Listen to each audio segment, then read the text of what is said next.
بسم اللہ الرحمن الرحیم۔ الحمدللہ ہمارا اصلاح الائمہ کورس چل رہا ہے۔ آج کا موضوع ہے ائمہ کرام کا آپس میں بھی اور مقتدیوں کے ساتھ بھی اتفاق اور اتحاد سے رہنا۔ آپ حضرات سے یہ بات بالکل بھی مخفی نہیں ہے کہ اس وقت دنیا کے ہر خطے اور ہر ملک بلکہ ہر بستی میں مسلمان جن مصائب اور آفات میں مبتلا ہیں ان کا سب سے بڑا سبب آپس میں تفرقہ بازی اور خانہ جنگی ہے۔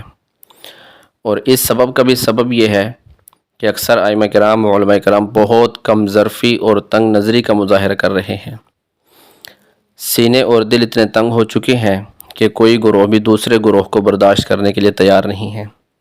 ہر گروہ قرآن پر، حدیث پر، خدا پر، رسول پر، کعبے پر، جنت پر قبضہ جمائے رکھا ہے، اور ہر گروہ یہ کہہ رہا ہے کہ بریلوی بن جاؤ جنت میں جاؤ گے، دیوبندی بن جاؤ جنت میں جاؤ گے، اہل حدیث بن جاؤ جنت میں جاؤ گے، چشتی بن جاؤ، قادری بن جاؤ پھر جنت میں جاؤ گے، اس کے بغیر جنت میں جانا محال ہے۔ میرے دوستوں، میرے عزیزوں، اس قسم کی باتوں کو یہود و نصارہ کیا کرتے تھے۔ جیسے قرآن پاک میں بھی آتا ہے، اللہ تعالیٰ کی پیشی معاف فرمائے، کہ یہودی و نصرانی یوں کہتے تھے کہ جنت میں ہرگز کوئی نہ جائے گا بجز ان لوگوں کے جو یہودی ہوئے اور نصارہ۔ یہ خالی دل بہلانے کی باتیں ہیں۔ آپ ان سے یہ کہیے، ان سے پوچھئے کہ اگر تم اپنے دعووں میں سچے ہو تو تم کو دلیل لے کر آؤ۔ تو اس لیے صرف یہ باتیں کرنا کہ ہم ٹھیک ہیں باقی غلط ہیں، تو یہی غلط ہے۔ مسلمانوں میں جب بھی زوال آیا ہے آپس کے اختلاف کی وجہ سے نہیں، بلکہ جب وہ اختلاف مخالفت میں بدل جاتا ہے تو زوال آتا ہے، پھر حالات آتے ہیں، مصیبت آتی ہے۔ تو اس کی ہمارے سامنے بہت مثالیں ہیں۔ اندلس کی تاریخ اٹھائیں۔ اندلس وہ ہے جس کے ساحل پر مشہور اسلامی جنرل طارق بن زیاد نے کشتیاں جلا ڈالی تھیں، جہاں 800 سال تک مسلمانوں نے انتہائی شان و شوکت سے حکمرانی کی ہے۔ آج بھی اندلس کی جامع مسجد قرطبہ جو 900 ستونوں پر قائم ہے، اور جس کے ہر ستون پر ہزاروں سینکڑوں قرآن پاک پڑھے گئے ہیں، آج وہاں مسلمانوں کو جانے کی اجازت نہیں ہے۔ مسلمانوں کی عظمت رفتہ پر آنسو بہا رہی ہے، جہاں کی نہریں، محلات، باغات آج بھی معماروں کو یاد کرتے ہیں۔ آپ جانتے ہیں وہاں کب اور کیسے زوال آیا؟ وہاں اسی وقت زوال آیا جب مسلمانوں نے کلام اللہ کو پس پش ڈال دیا تھا اور فرقوں اور گروہوں میں بٹ گئے تھے۔ ایک دوسرے پر فتوے لگاتے تھے، اسلام کی وجہ سے ان کو عزت ملی تھی، اسلام کے بجائے اپنے خاندانوں قومیت کا نعرہ لگاتے تھے۔ ایک مسلمان سردار دوسرے مسلمان سردار کو دیکھنے تک گوارا نہیں کرتا تھا، بلکہ ایک دوسروں کے خلاف عیسائیوں سے بھی مدد طلب کرتے تھے۔ پھر ایک وقت ایسا بھی آیا کہ مسلمانوں نے خود عیسائیوں کے ہاتھوں سے مسلمانوں کو خوشی خوشی ذبح کروایا، جس کی وجہ سے عیسائیوں کے دل سے اسلام اور مسلمانوں کا وقار اور رعب جاتا رہا، اور وہ غالب ہوتے رہے۔ تو یہود و نصارہ نے ہمیشہ مسلمانوں میں اختلاف ڈال کر پھر وہ غالب ہوئے ہیں۔ تو جیسے وہ ایک واقعہ آتا ہے، ایک عیسائی رئیس نے ایک مولانا کو کچھ اشرفیاں ہدیہ دی، اور اس کے بعد وقتاً فوقتاً ان کے پاس آتے جاتے رہے، خوب مولانا صاحب کی تعریف کرتے۔ مولانا صاحب بھول گئے، یہ تو میرا مرید ہے، میرے علم سے بہت متاثر ہے۔ خوب دوستی ہو گئی عیسائی کی مولانا صاحب کے ساتھ۔ ایک دن کہنے لگا، مولانا ایک بہت اہم مسئلہ ہے جس کو آج تک کوئی عالم دین حل نہ کر سکا، مجھے یقین ہے کہ آپ اس مسئلے کو ضرور حل فرمائیں گے۔ مولانا جی فرمائیے۔ کہنے لگا، اصحاب کہف کے کتے کا رنگ کیسا تھا؟ مولانا بے ساختہ کا سفید۔ عیسائی نے کہا، حضرت آپ نے تو مسئلہ ہی حل کر دیا۔ پھر کہا، حضرت بہت سارے مسلمان اس مسئلے سے ناواقف ہیں اور ناواقفیت کی وجہ سے مر رہے ہیں، لہٰذا اس ناواقفیت کی حالت میں مر رہے ہیں، تو لہٰذا اس کو جمعے میں کھول کر ذرا بیان کر دیں۔ مولانا کی جیب میں اشرفیاں بھری ہوئی تھی۔ مولانا نے کہا، جی ضرور، ہمارا فرض بنتا ہے حق بیان کرنا، میں ضرور ایسا کروں گا۔ تو اس کے بعد ایک دوسرے آدمی کے پاس وہ عیسائی گیا، اشرفیہ ہدیہ دی، دوستی لی گئی، خوب تعریف کی، تو ان پر بھی دوستی کا سکہ بٹھا دیا۔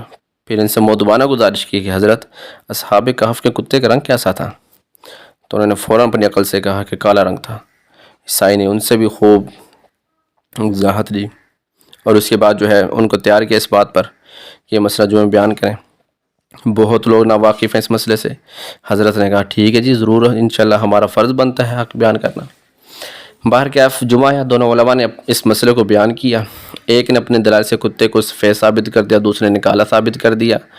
اپنے جمعے کے خطبے میں فضول بحث ہے یہ شروع کر دی۔ بہرحال ایک نے کتے کو کالا اور ایک نے سفید ثابت کر دیا۔ دونوں علامہ صاحبان کے مقتدی جمعے کے بعد جب ایک چوک میں اکٹھے ہوئے تو ایک گروہ نے کہا کہ ہمارے حضرت نے آج ایک بہت بڑا مسئلہ حل کر دیا جو آج تک کوئی نہ کر سکا۔ وہ یہ ہے کہ اصحاب صحف کے کتے کا رنگ کالا تھا۔ دوسرے گروہ نے کہا نہیں، سفید تھا۔ بات بڑھتے گال گلوچ تک پھیل گئی۔ پھر مناظرہ ہونے لگا۔ دونوں فریق ایک دوسرے پر فتویٰ لگانے لگے کہ یہ ان کے پیچھے نماز نہیں ہوتی، وہ کہتے ہیں ان کے پیچھے نماز نہیں ہوتی۔ بات شروع کی جیسے آج کل ہمارا معاشرہ ہے، تو ہمارا اختلاف بھی آج کل ایسے ہی چل رہا ہے۔ اولا غیر اولا میں اتنا اختلاف، رفع دین غیر رفع دین میں اتنا اختلاف کہ ایک دوسرے کے پیچھے نماز تک نہیں پڑھتے، حقارت ہی حقارت۔ تو اس لیے میرے دوستو، آپ حضرات سے گزارش یہ ہے کہ اگر آپ کا کسی بھی مسلک کے عالم سے اختلاف ہو، اس کو محض اختلاف تک رکھو، مخالفت تک نہ لے کر جاؤ، نہ اس اختلاف کو، نہ ان کی رائے کو دشمنی تک لے کر جاؤ۔ اسی طرح بغداد مسلمانوں کے ایک بہت بڑا علمی مرکز تھا۔ وہاں بڑے بڑے فقہا، محدثین پیدا ہوئے، مسلمانوں کی ایک مضبوط حکومت تھی۔ لیکن جب مسلمانوں کا آپس میں اختلاف ہونے لگا تو ٹکڑوں میں بٹ گئے۔ پھر اللہ نے مسلمانوں پر تاتاریوں کو مسلط کر دیا، اور فتنہ تاتار وہ فتنہ ہے جس کا تذکرہ کرتے ہوئے آج بھی رونگٹے کھڑے ہو جاتے ہیں کہ ہلاکو خان کی فوج کے ہاتھوں سے بغداد اور اس کے مضافات میں تقریباً 1,06,00,000 مسلمان ذبح ہوئے۔ انہیں گاجر مولی کی طرح کاٹ دیا گیا۔ شاہی کتب خانے کی کتابیں دریائے دجلہ میں پھینک دی گئی۔ کتابیں اتنی زیادہ تھی کہ دجلہ میں ایک بند سا بن گیا، اور دریائے دجلہ کا پانی کئی دن تک اتنا سیاہ رہا کہ دواتوں میں سیاہی ڈالنے کی ضرورت نہ رہی۔ تو مسلمانوں کے دلوں اور دماغ پر تتاریوں کا اتنا روب چھا گیا تھا کہ اگر ایک تتاری عورت مسلمان مرد کو بازار میں روک لیتی اور یہ کہہ دیتی کہ تم یہاں ٹھہرو، میں گھر سے تلوار لے کر آتی ہوں اور تمہیں قتل کروں گی، تو اس مسلمان پر اتنا خوف چھا جاتا تھا کہ اسے اس جگہ سے ایک قدم اٹھانے کی اس کی جرات نہیں ہوتی تھی، اور عورتوں سے قتل کر دیتی تھی۔ آپ جانتے ہیں کہ یہ ذلت مسلمانوں کو کیوں ملی؟ آپس میں ٹکرانے اور ایک دوسرے کے خلاف سازشیں کرنے کی وجہ سے۔ خدا را میری بڑی مؤدبانہ گزارش ہے کہ کسی مسلک کے عالم کی تحقیر نہ کرو، تنقیص نہ کرو، کسی کے بارے میں تنقید نہ کرو۔ ہاں، اگر تمہیں کسی سے اختلاف ہے کسی مسئلے پر، اپنے دلائل پیش کرو، اگر مان لے تو ٹھیک ہے، ورنہ وما علینا الا البلاغ المبین۔ جب اللہ نے قرآن میں یہ آیت اتار دی ہے، پھر ہمیں جلنے جلانے والی یہ ہوس کیوں ہمارے اندر ہے؟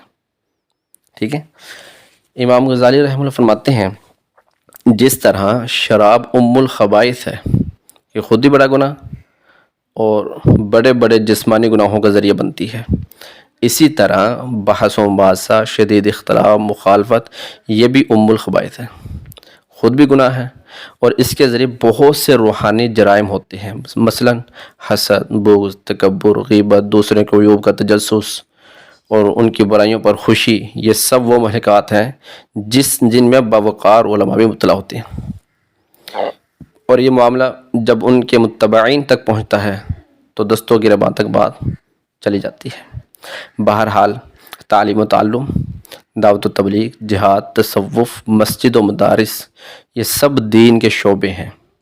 آپ کو جس کی طرف زیادہ میلان ہو، شوق ہو، آپ وہ کام دل و جان سے کریں۔